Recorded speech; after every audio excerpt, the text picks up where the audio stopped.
video ya muda wote ama ya maisha yangu yote.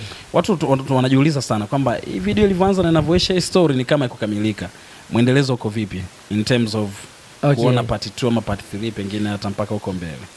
Okay, ni kweli kwa sababu aliyekufa alikuwa sio Maria.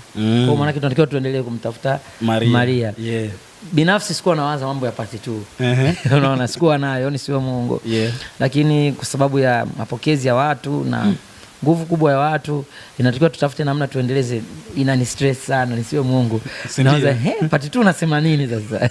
Sasa sisi tukuwaza kwenye namna hiyo, tuliwaza kwamba normally iwe ni fupi tamu, yani hivyo iwe vile ishie pale pale. Na ukiachilia hivyo, mara nyingi watu ambao tunawapoteza tukiwa shule za msingi, aidha marafiki, wapenzi, hata baadhi ya walimu wetu ambao wanakuaga marafiki, hatujuagi wanakuaga wapi tena. Yani hapa mimi nikikuuliza rafiki yako wa darasa la 7, unaweza kutoa wachache ndo unaweza kujua, na utamwona leo lakini huwezi kujua kila kitu kuhusu yeye. Yani uwezi yani. Kwa mimi nimepoteza marafiki wangu wengi wa darasa la 7, sijui wako wapi. Kwa yani ni normal. Sawa.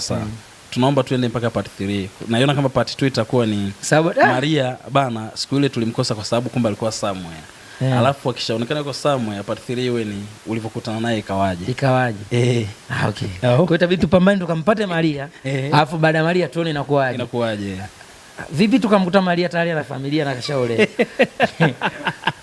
Inawezekana ni jirani ama kama tutatakiwa tena tuendeleze, tutafute sababu ya kuivujisha ndoa. Lazima kivyovyote vile. Hata ndoa isipovunjishwa inawezekana kwamba okay, umemkuta kwenye hali ngumu, so kaanza kumsaidia maisha yake hata atoke pale alipo, kwa sababu anaweza kaa kwenye ndoa iko kwenye hali ngumu. Akiwa kwenye hali safi mkao mapartner na biashara. Ni haiwezi kubadilisha kuishi, kwa sababu itakuwa isidingo sasa. Maria nimemkuta kwenye hali mbaya, nikamsaidia. Baada ya kumsaidia nikaanza tena labda tukajikuta kwa kwenye mahusiano. Baada ya mahusiano tumekuwa na familia, kajisahau, kachiti, Maria tumeachana. Sasa inakuwa inaendelea, unajua ndio kwa lifetime. For sure.